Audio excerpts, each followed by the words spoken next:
Hello everyone. How are you doing? All great? Good.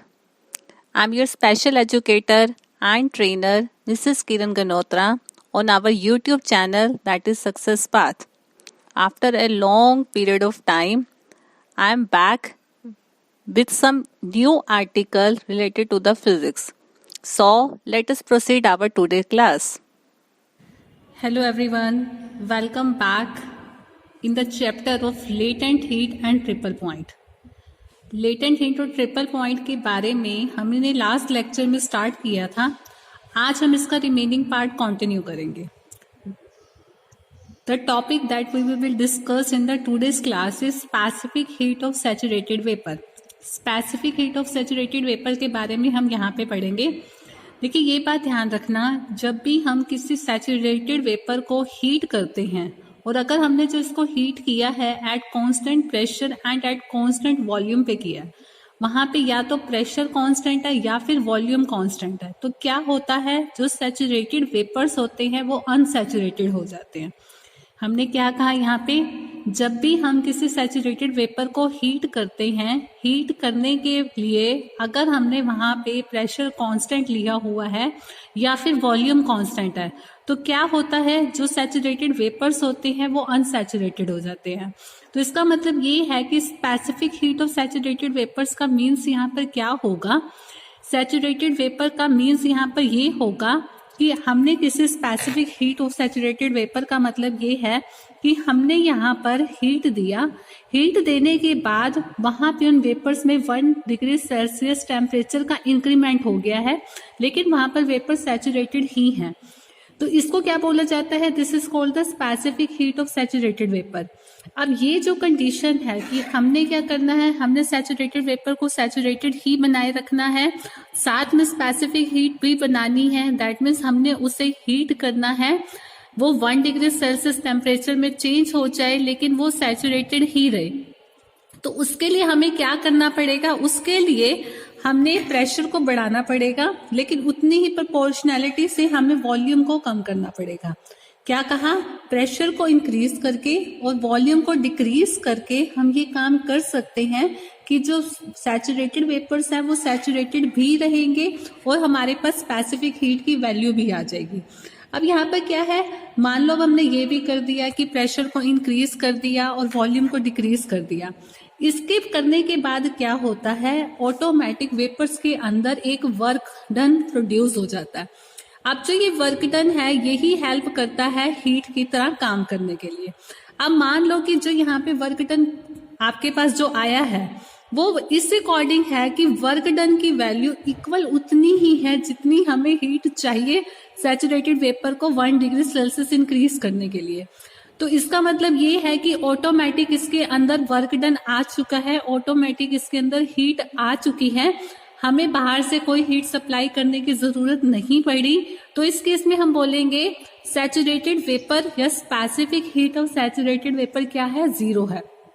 अब अगर दूसरा केस ले लें, मान लो जो हमने वर्क डन जो ये प्रोड्यूस हो रहा है यहाँ पे, उसकी वैल्यू लेस है. किससे लेस है, जितनी हमें हीट चाहिए ताकि उसका वेपर का जो यूनिट मास है वो 1 डिग्री सेल्सियस से इंक्रीज हो जाए. अब यहाँ पे वर्क डन क्या है, पहले से वर्क डन जो है वो कम है. कम होने के कारण तो क्या होगा, हमें एडिशनल हीट को देना पड़ेगा. जब हम एडिशनल हीट को देते हैं, means specific heat of saturated vapour निकालने के लिए जब हम एडिशनल हीट को देते हैं तो उस टाइमिंग की स्पेसिफिक हीट को क्या बोला जाता है, वो पॉजिटिव है. लेकिन अगर इसका दूसरा केस बन जाए कि मान लो हमने प्रेशर को बढ़ाया और वॉल्यूम को कम किया, हमारे पास अब जो वर्क डन कैलकुलेट हुआ है उस वर्क डन की वैल्यू ज्यादा है, किससे, ग्रेटर है, किससे, जितनी हमें हीट चाहिए थी. अगर उस वर्क डन की वैल्यू ज्यादा है जितनी हमें हीट चाहिए थी, तो definitely extra amount of heat को हमें रिमूव करना पड़ेगा. जब हम रिमूव करते हैं हीट को तो उस टाइमिंग पे हम बोलते हैं कि जो स्पेसिफिक हीट है वो क्या है, वो नेगेटिव है. तो उस टाइमिंग पे ये नेगेटिव का केस हो जाएगा. जब स्पेसिफिक हीट पॉजिटिव होती है, उसका हम एक एग्जांपल लेते हैं, वो ईथर वेपर्स के केस में होती है. स्पेसिफिक हीट नेगेटिव का एग्जांपल है सैचुरेटेड वेपर्स ऑफ स्टीम. और जो स्पेसिफिक हीट 0 होती है वो एक्चुअल में कोई भी एलिमेंट ऐसे एग्जिस्ट नहीं करता. अब हम इसको डिस्कस करने के लिए कुछ कैलकुलेशन का पार्ट ले लेते हैं. जैसे अभी हमने पढ़ा था लास्ट लेक्चर में, आपके पास एक इक्वेशन आई थी, ये this is the first Clausius Clapeyron equation, C2 minus C1 is equal to DL over DT minus L upon T।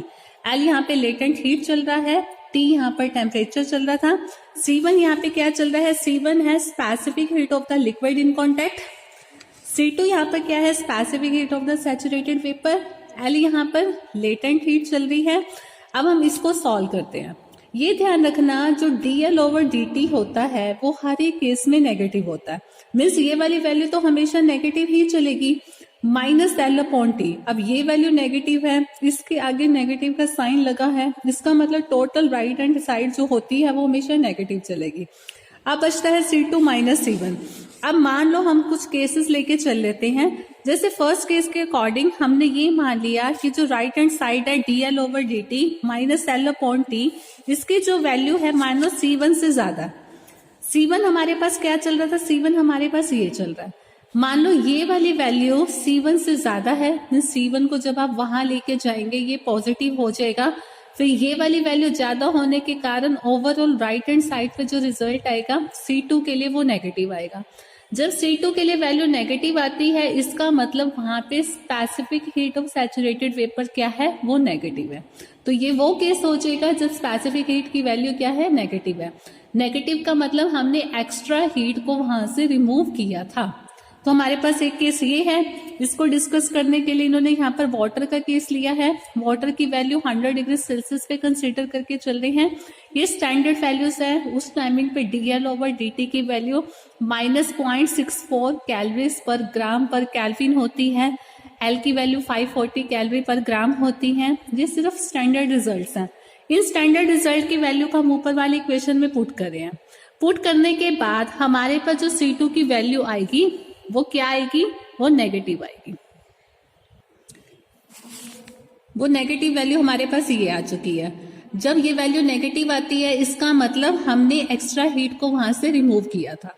अब हम दूसरा केस ले लेते हैं कि हमने टेम्परेचर को बढ़ा दिया। टेम्परेचर को बढ़ाने का मतलब जो L अपॉन T है वो डिक्रीज हो चुका है। जब ये L अपॉन T डिक्रीज हो चुका है, मीन्स DL ओवर DT पहले से नेगेटिव था, ये वाली वैल्यू भी नेगेटिव। अब मान लो ये वाली जो टोटल वैल्यू है, ये टोटल वैल्यू C1 के इक्वल हो चुकी है। अब जब ये वाली वैल्यू C1 के इक्वल होगी, पीछे वाले फॉर्मूले के अंदर पुट करेंगे तो अब C2 की वैल्यू 0 आ जाएगी। C2 की वैल्यू 0 आने का क्या मतलब है, अब specific heat of saturated vapour क्या हो चुकी है, वो अब 0 हो चुकी है। दैट मीन्स वहां पर कोई भी एक्स्ट्रा हीट इन्वॉल्व नहीं हुई थी, एक्स्ट्रा वर्क डन वहां पे क्रिएट नहीं हुआ था। नेक्स्ट एक और केस ले लेते हैं। अगर हम टेम्परेचर को और बढ़ा देते हैं, जब आप टेम्परेचर को बढ़ा रहे हैं, इसका मतलब ये L अपॉन T की वैल्यू कम हो रही है। मान लो इस पूरे की वैल्यू C1 से कम हो चुकी है। जब अब इस पूरे की वैल्यू C1 से कम हो चुकी है, तो जो पिछली इक्वेशन थी, जो फर्स्ट इक्वेशन ऑफ क्लैपेरियन क्लासेस की इक्वेशन थी, उसके अकॉर्डिंग जो C2 होगा वो पॉजिटिव हो जाएगा। C2 पॉजिटिव होने का क्या मतलब है, इसका मतलब ये है कि हमें एडिशनल हीट को जरूरत पड़ी थी देने की, ताकि हमारे पास specific heat of saturated vapour के लिए आंसर आ सके। तो इसका मतलब हमने यहाँ पर एक्स्ट्रा हीट दी थी।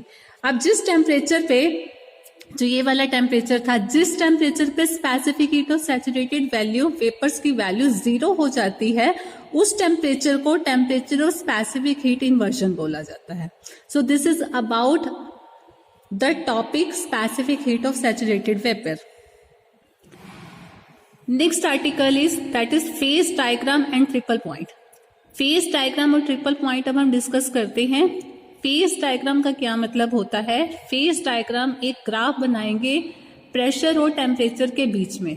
ये जब हम ग्राफ बनाएंगे उस टाइमिंग पे हमारे पास एक पॉइंट आएगा जिसको हम ट्रिपल पॉइंट बोलेंगे। यहाँ पे क्या है, फेज डायग्राम के केस में हमारे पास 3 कर्व्स बनेंगी। उन 3 कर्व्स को जब हम देखेंगे, वो तीनों कर्व किसी एक सिंगल पॉइंट पे मीट करेंगी। जिस पॉइंट पे वो मीट करती हैं उस पॉइंट को क्या बोला जाता है, उस पॉइंट को कहते हैं ट्रिपल पॉइंट। अब इसको डिस्कस करने के लिए हमको पहले कुछ बेसिक डेफिनेशन ही देख लेते हैं। जैसे हमने पीछे पढ़ा था कि जब भी हम किसी सब्सटेंस को हीट करते हैं, हीट करने के बाद वो दूसरे फेज में कन्वर्ट हो जाता है।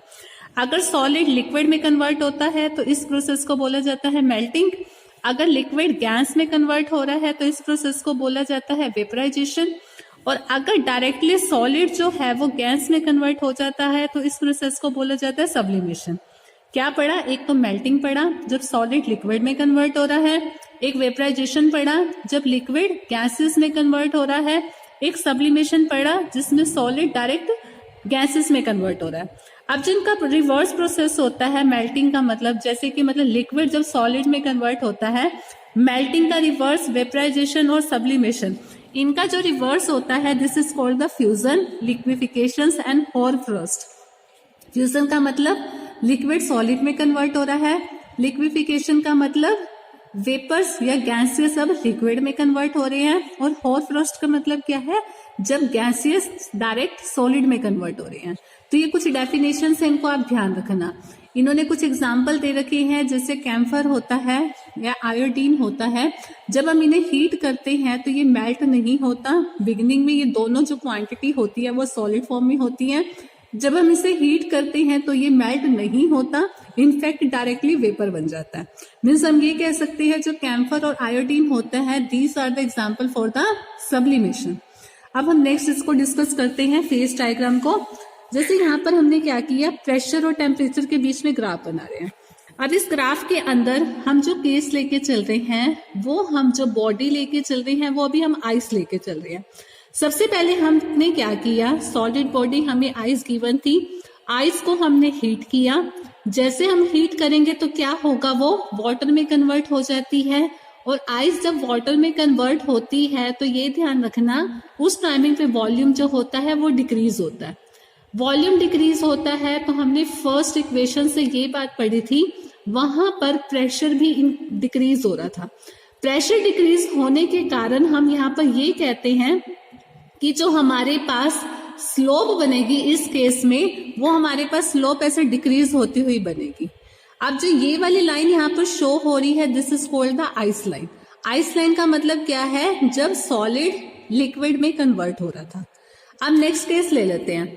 अब हमने क्या किया, हमारे पास सॉलिड लिक्विड में कन्वर्ट हो चुका है, अब हमने लिक्विड को हीट किया। जब हमने लिक्विड को हीट किया तो क्या बना, लिक्विड वेपर्स में कन्वर्ट होना स्टार्ट हो चुका है, और जब लिक्विड वेपर में कन्वर्ट होता है मीन्स पानी जो है वो गैसेस फॉर्म में जब कन्वर्ट होता है, उस टाइमिंग पे वॉल्यूम इंक्रीज होता है। वॉल्यूम इंक्रीज होगा तो प्रेशर भी इंक्रीज होता है, तो उसके बेसिस पे हमारे पास जो कर्व बनेगी वो इंक्रीजिंग स्लोप की बनेगी। तो इस कारण से सेकंड केस में हमारे पास स्लोप इंक्रीज होती हुई लाइन शो होगी, इसको बोला जाता है स्ट्रीम लाइन। और जो ये वाली लाइन है ये वो केस है जब सॉलिड लिक्विड में कन्वर्ट होने के बाद वेपर में कन्वर्ट हो चुका है। जब सॉलिड वेपर में कन्वर्ट हो चुका है तो उस टाइमिंग पे टोटल जो वॉल्यूम होता है वो इंक्रीज होता है। वॉल्यूम इंक्रीज होने के कारण प्रेशर इंक्रीज होगा, इस कारण से हमारे पास जो स्लोप बनेगी वो ऐसे इंक्रीजिंग की आ जाएगी। तो वाटर के केस में this line is called the ice line, this line is called the stream line. बाकी केसेस में आइस लाइन की जगह हम फ्यूजन लाइन का यूज करते हैं, स्ट्रीम लाइन की जगह वेपर लाइन का यूज करते हैं।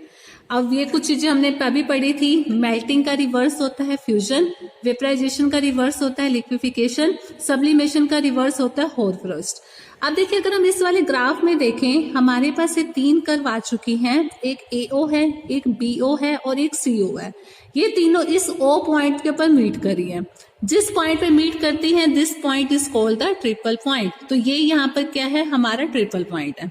अब इसके अलावा हम फिर से एक बार और ग्राफ लेके चल लेते हैं, लेकिन अब इस केस में हम कोई ऐसा कंपोनेंट लेंगे सॉलिड का जिसको हीट करने के बाद वो जो लिक्विड में कन्वर्ट होता है तो उस टाइमिंग पे वॉल्यूम इंक्रीज हो।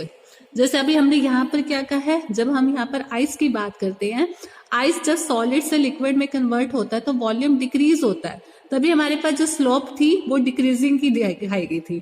लेकिन अब हम एक और केस ले लेते हैं, कोई ऐसा और सॉलिड ले लेते हैं जिसके केस में जब हम उसे हीट करेंगे, हीट करने के बाद जब वो लिक्विड में कन्वर्ट होगा तो उस टाइमिंग पे वॉल्यूम इंक्रीज हो रहा है। तो आपके पास ग्राफ में क्या चेंजेस होंगे वो अब हम देखते हैं। देखिए बेटा, अब हमारे पास जो ग्राफ बनेगा वो कुछ इस टाइप का बनेगा। यहाँ पर देखिए ये जो स्लोप है वो इंक्रीज होगी, क्योंकि जब सॉलिड लिक्विड में कन्वर्ट हो रहा है और वॉल्यूम इंक्रीज हो रहा है तो फर्स्ट इक्वेशन से हमारे पास प्रेशर भी इंक्रीज होगा, प्रेशर इंक्रीज होगा तो क्या होगा, हमारे पास जो स्लोप होगी वो इंक्रीजिंग ऑर्डर की दिखेगी। तब उस केस में हमारे पास इस टाइप की लाइन दिखेगी। बाकी जो ये दोनों लाइंस हैं वो तो सेम एज इट इज है, जैसे अभी हमने पीछे डिस्कस कर चुके हैं। मीन्स वही आपके पास वॉल्यूम इंक्रीज हो रहा है और लास्ट में भी वॉल्यूम इंक्रीज हो रहा है। तो हमारे पास अब जो ग्राफ बनेगा वो ग्राफ इस टाइप का बनेगा। अब देखिए हमारे पास जो अभी तक रिजल्ट आया है, जैसे अभी हमने यहाँ पर दिखाया है, ये फ्यूजन लाइन है। जैसे हमने पीछे कहा था, जब हम जो सॉलिड लेके चलते हैं, अगर हम आइस लेके चलते हैं उस टाइमिंग पे इस लाइन को आइस लाइन बोला जाता है। लेकिन अब ये यहाँ पे किसी और कंपोनेंट के केस में this line is called the fusion line.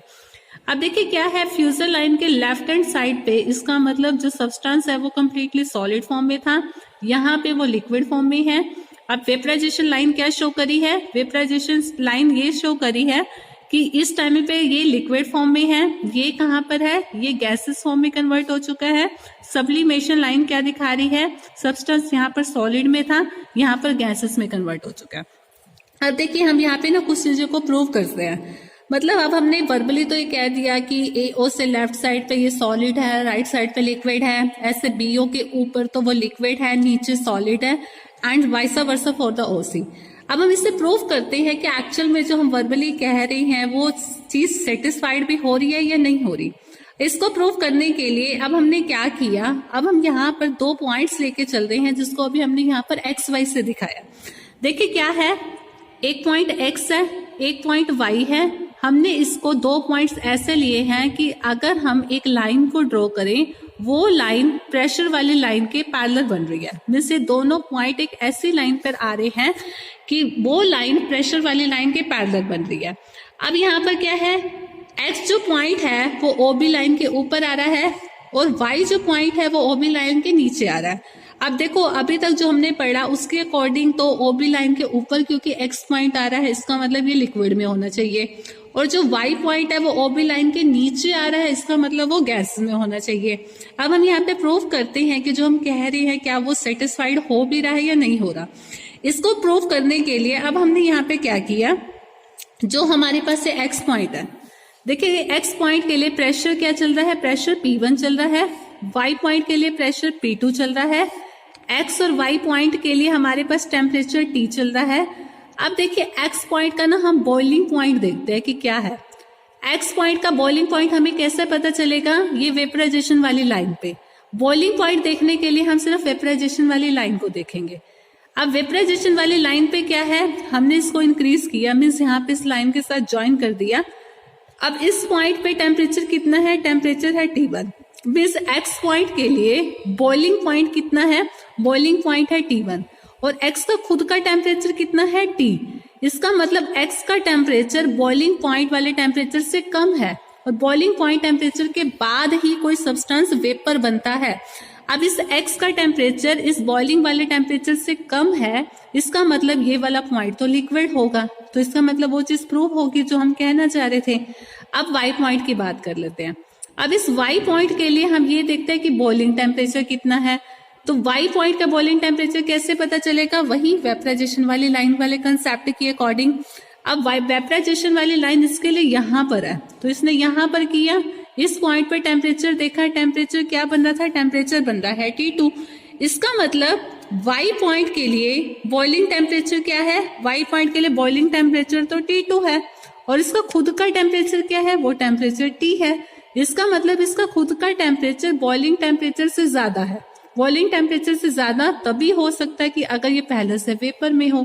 इसका मतलब जो चीजें अभी हमने कही थी कि वो लेफ्ट साइड पे, राइट साइड पे सॉलिड लिक्विड होगा या ऊपर लिक्विड होगा, नीचे गैसेस होगा, वो चीज सेटिस्फाइड हो रही है। तो अगर आपको ये कहा जाए या ये पूछा जाए कि आप कैसे कह सकते हो कोई पर्टिकुलर पॉइंट गिवन है, जैसे मान लो X पॉइंट गिवन है, आप कैसे कह सकते हैं कि ये वाला जो पॉइंट है वो लिक्विड है, वो हमने कैलकुलेट कैसे करना है, जैसे अभी हमने यहाँ पे ग्राफ दिखाया था उसी ऑर्डर में हमें कैलकुलेट करके दिखाना है। ओके, अब हम एक और यहाँ पर क्वेश्चन डिस्कस करते हैं। अभी तक देखो हम चाहे ये वाला केस लेके चले, हमारे पास एक पॉइंट O आ रहा है। O पॉइंट एक ऐसा पॉइंट है जो ये वाला पॉइंट है जहां पर ये तीनों जो कर्व होती है वो मीट कर रही है। जिस पॉइंट पे तीनों कर्व मीट करती है this is called the triple point. अब ट्रिपल पॉइंट चाहे हमने पिछला केस लिया था, चाहे हमने ये वाला केस लिया है, दोनों ही केसेस में सिर्फ एक ही पॉइंट ऐसा बन रहा है जिसमें आपकी तीनों लाइंस मीट करती है। इसका मतलब हम ये कह सकते हैं जो ट्रिपल पॉइंट होता है वो एक सिंगल ही होता है। तो आपके पास क्वेश्चन अगर ये आए कि आप कैसे कह सकते हो कि ट्रिपल पॉइंट एक सिंगल ही पॉइंट होता है, तो उसको प्रूव करने के लिए अब हम एक और केस लेके चलेंगे। इस केस के अकॉर्डिंग हम यहाँ पर ट्रिपल पॉइंट एक से ज्यादा लेके चलेंगे, फिर यहाँ पर कॉन्ट्राडिक्शन ले आएंगे। ठीक है, इसको लिए हमने क्या किया, हम यहाँ पर एक ये वाला फेस डायग्राम डिस्कस करें।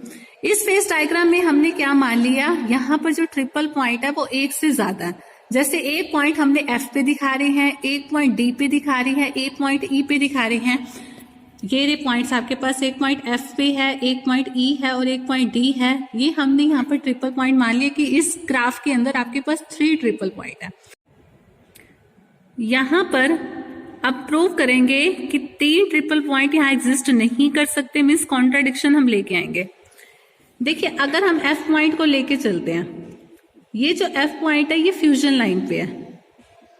ऐसे डी पॉइंट जो है वो कहाँ पर है, वो हमारे पास ये है। मीन्स अब हम क्या कर रहे हैं, अब हम कोई पॉइंट बीच में ले लेते हैं। अब हम ये देखते हैं कि ये पॉइंट सॉलिड में होगा, लिक्विड में होगा या गैस में होगा। देखिए, अगर ये वाला पॉइंट सब्लिमेशन लाइन के इस साइड है, इसका मतलब इस वाली लाइन के लिए ये वाला पॉइंट क्या है, ये वाला पॉइंट गैस है। अब अगर ये फ्यूजन लाइन के नीचे है तो इस फ्यूजन लाइन के लिए ये वाला पॉइंट क्या है, ये वाला पॉइंट सॉलिड है। अगर हम इस वाली लाइन की बात करें, वेपराइजेशन लाइन की बात करें, वेपराइजेशन में लिक्विड से गैस में कन्वर्ट होता है। अब ये वाला पॉइंट क्या बनेगा, ये वाला पॉइंट लिक्विड होगा। इसका मतलब एक ही पॉइंट इस लाइन के लिए कुछ और बन रहा है, इस लाइन के लिए कुछ और बन रहा है और इस लाइन के लिए कुछ और बन रहा है। एक ही पॉइंट 3 वाली जगह एग्जिस्ट नहीं कर सकता। इसका मतलब ट्रिपल पॉइंट वहां पर एक ही हो सकता है, एक से ज्यादा नहीं हो सकते। नेक्स्ट है sublimation and the phase diagram. Sublimation और फेस डायग्राम में इन्होंने सिर्फ इतनी बात कही है, इसके अंदर इन्होंने सिर्फ इतनी बात कही है कि अगर हम कोई पॉइंट ट्रिपल पॉइंट प्रेशर से ऊपर दिखाते हैं, मीन्स कोई पॉइंट ऐसा है जिसका प्रेशर ट्रिपल पॉइंट से ऊपर है, तो वो वाला केस में सब्सटेंस सॉलिड और लिक्विड दोनों में एग्जिस्ट करता है। और अगर कोई पॉइंट इससे नीचे है तो वो वाला सब्सटेंस सिर्फ गैसेस फॉर्म में एग्जिस्ट करता है। तो ये ध्यान रखना। यहाँ पर हमारा जो ये चैप्टर है latent heat and triple point वो कंप्लीट होता है। कोई प्रॉब्लम हो then your doubts are always most welcome.